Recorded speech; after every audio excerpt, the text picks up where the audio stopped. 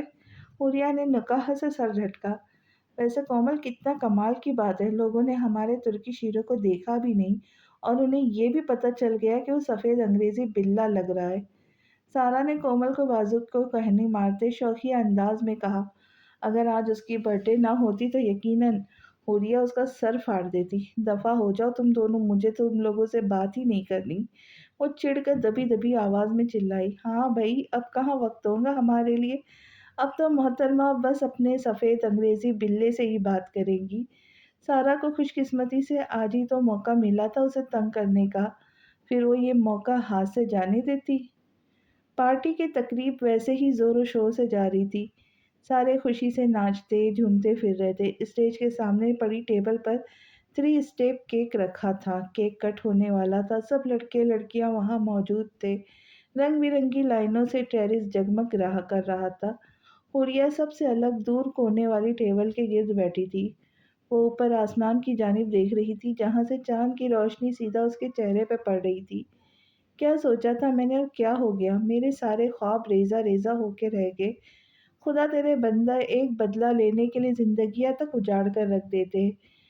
مجھے پچھتاوا نہیں کہ میں نے یشام کو کیوں تھپڑ مارا، نہ ہی کبھی ہوگا، آگے بھی اگر اسے تھپڑ مارنے کی نوبت آئی تو میں 1 سیکنڈ کا بھی ویٹ نہیں کروں گی۔ وہ سمجھتا کیا ہے خود کو، خود تو آوارہ ہے، اسے کس چیز کی فکر، چاہے وہ کامیاب بن سکے نہ یا نہیں، ساری زندگی اپنے باپ کے پیسے پر عیاشیاں کر سکتا ہے، مگر کسی اور کو تو اپنے جیسا نہ سمجھے۔ میری زندگی اس سے بالکل الگ ہے، میں خود کو صرف خود پر ڈیپینڈ ہوتا دیکھ سکتی ہوں، یہاں جہاں تک اپنے بھائی پر بھی نہیں۔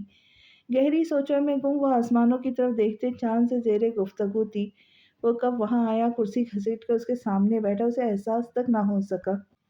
وہ میز پہ پڑے پھولوں کی خوشبو کو محسوس کر سکتا تھا، اس کا دل کیا وہ ایسے ہی اسے دیکھتا رہے بالکل سکون سے، مگر وہ ایسا کرتا ہی کیوں، وہ تو یشام تھا نا۔ اس کی آنکھوں کے سامنے چٹکی بجائی، حوریہ چوک کر پیچھے ہوئی۔ اب چاند بن کر چاند کے سامنے بیٹھوں گی تو چاند بھی کنفیوز ہو جائے گا کہ وہ شرم کے مارے کہاں منہ چھپائے، اب یہ اس کی تعریف تھی یا بے عزتی وہی بہتر جانتا تھا۔ میرے خیال میں پہلی والی ڈوز کا اثر ختم ہو چکا، اس لیے دوبارہ مجھے تھپڑ کھانے آئے ہوں۔ حوریہ نے دانت پیستے ہوئے اس قدر غصے میں کہا کہ یشام نے آگے کو جھکایا اور منہ پیچھے کر لیا، کیونکہ حوریہ کا کوئی بھروسہ نہیں تھا۔ ماشاء اللہ زہے نصیب، ابھی تو میں رشتہ لے کر بھی نہیں آیا اور ابھی سے سیم ٹو سیم۔ یشام پلیز، میں تم سے اس وقت بحث نہیں کر سکتی، پلیز چلے جاؤ یہاں سے۔ اس کے چہرے پہ اداسی واضح تھی، میں آیا ہی کہاں ہوں، تم جانے کا کہہ رہی ہو۔ لہجہ بے انتہا نرم تھا، ٹھیک ہے میں خود چلی جاتی ہوں۔ وہ کرسی ڈھکیلتے اٹھ کھڑی ہوئی، وہ جانے کے لیے مڑ ہی رہی تھی کہ یشام نے اس کا ہاتھ پکڑ لیا۔ حوریہ نے چھڑوانے کی کوشش کی مگر گرفت سخت تھی۔ شرافت سے میرا ہاتھ چھوڑ دو ورنہ اچھا نہیں ہوگا۔ ہاتھ چھڑوانے کی کوشش ابھی بھی جاری ہی تھی۔ پہلے یہاں بیٹھ کر میری بات سنو تم۔ اپنی جگہ سے کھڑے ہو کر حوریہ کو بازو سے پکڑ کر اپنی جگہ پر بٹھایا، خود وہ میز پر بیٹھا، ہاتھ ابھی تک اس کی گرفت میں تھا۔ بتاؤ کیوں شادی کرنا چاہتی ہو مجھ سے؟ یشام نے بغیر تمہید کے پوچھا۔ تم سے بدلہ لینے کے لیے، تمہیں دن رات ذلیل کرنے کے لیے، حوریہ نے بھی سیدھا سا جواب دیا۔ کیا حوریہ سچ میں یشام سے شادی کر پائیں گی؟ کیا وہ اپنا بدلہ لیں گی یا کوئی نیا کھیل کھیلا جائے گا؟ تو یہ جاننے کے لیے ملتے ہیں اگلی قسط میں، تب تک کے لیے اجازت دیں۔ خوش رہے، خوشیاں بانٹے اور دعاؤں میں یاد رکھیں۔ چینل کو سبسکرائب کریں، لائک کریں، شیئر کریں۔ اللہ حافظ۔